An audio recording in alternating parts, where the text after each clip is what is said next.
The Indian subcontinent, a land of very vibrant cultures and ancient history. At its heart lies the enduring conflict between India and Pakistan, two nuclear-armed nations locked in a struggle for dominance, a struggle that has ignited into an open warfare. The most recent clash sent shockwaves across the world. This was not a border skirmish. It was a clash of advanced fighter jets and missile that has already sent the number of casualties towering.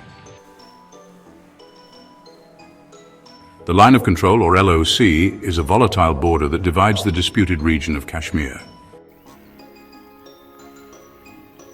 A region of breathtaking beauty, marred by hostilities, tension and bloodshed.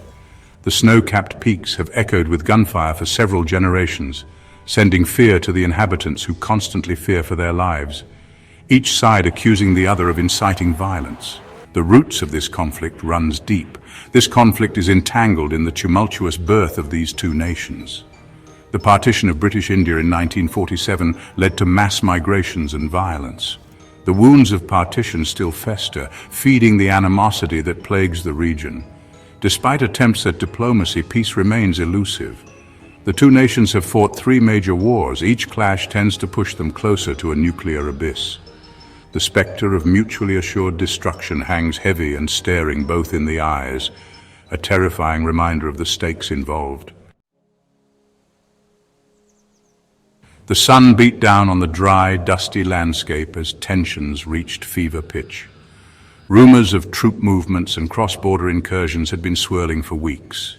Then, on that fateful day, the skies erupted. Pakistani radars picked up the telltale signs of an Indian incursion. A formation of Indian Air Force jets crossed the line of control. Their target alleged terrorist camps in Pakistani territory. This was a bold move by India. Pakistan scrambled its own fleet of fighter jets. The air crackled with tension as the two forces closed in. The moment of truth had arrived. What followed was a clash of titans. The roar of jet engines reverberated through the valleys. Missiles streaked across the sky, each side desperate to gain the upper hand. The Pakistani pilots, flying their advanced J-10C Firebirds, had a secret weapon, the Chinese-made PL-15E air-to-air missile. This was no ordinary missile. It was a game-changer, boasting superior range and accuracy compared to anything in the Indian arsenal.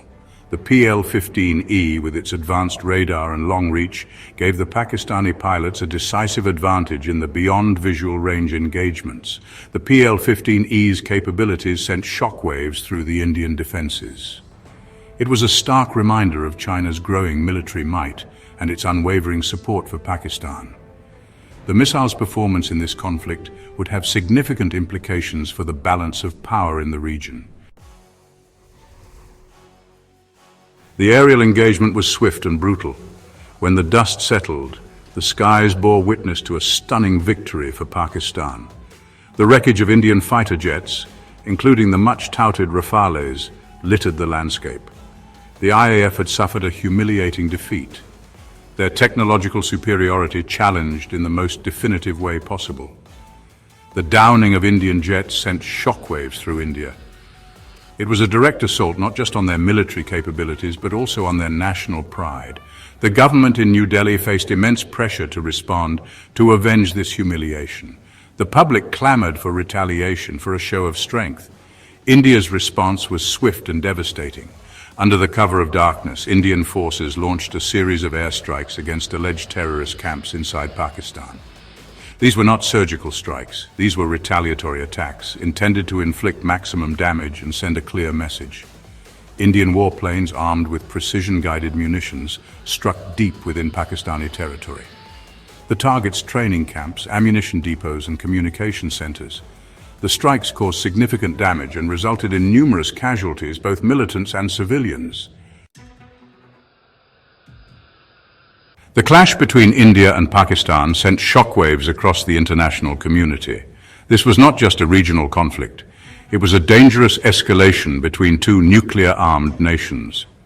The specter of a wider war, a war with potentially catastrophic consequences, loomed large. World leaders scrambled to defuse the situation, urging both sides to exercise restraint. The United States, Russia, China, and other major powers called for an immediate cessation of hostilities. The United Nations Security Council held emergency meetings, issuing statements of concern and urging dialogue. The conflict also exposed the delicate balance of power in the region. China's support for Pakistan, both militarily and diplomatically, was on full display. The United States, traditionally an ally of India, found itself in a difficult position, trying to balance its strategic interests with the need to prevent further escalation. The international community watched with bated breath, hoping that cooler heads would prevail. The future of the Indian subcontinent, and indeed the world, hung in the balance. In the digital age, wars are not just fought on land, sea, and air. They are also fought in the ethereal realm of cyberspace. The conflict between India and Pakistan was no exception. Both sides unleashed a barrage of propaganda and disinformation, each trying to control the narrative, to sway international opinion in their favor. Social media platforms were flooded with fake news, doctored images, and inflammatory rhetoric. Each side accused the other of war crimes, of human rights violations, of being the aggressor. The truth, as always, was the first casualty of war. Governments, news outlets, and individuals alike struggled to separate fact from fiction. The fog of war, once limited to the battlefield, now permeated every aspect of the conflict. The information war, just like its kinetic counterpart, had the potential to escalate, to draw in external actors, and to further destabilize the region. Check one, check two, check.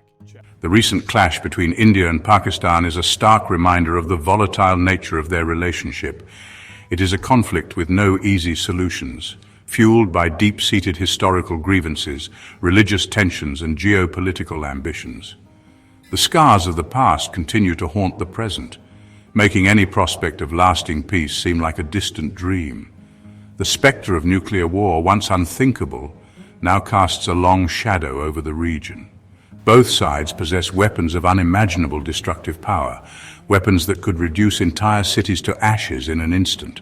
The consequences of a nuclear exchange would be catastrophic, not just for India and Pakistan, but for the entire world.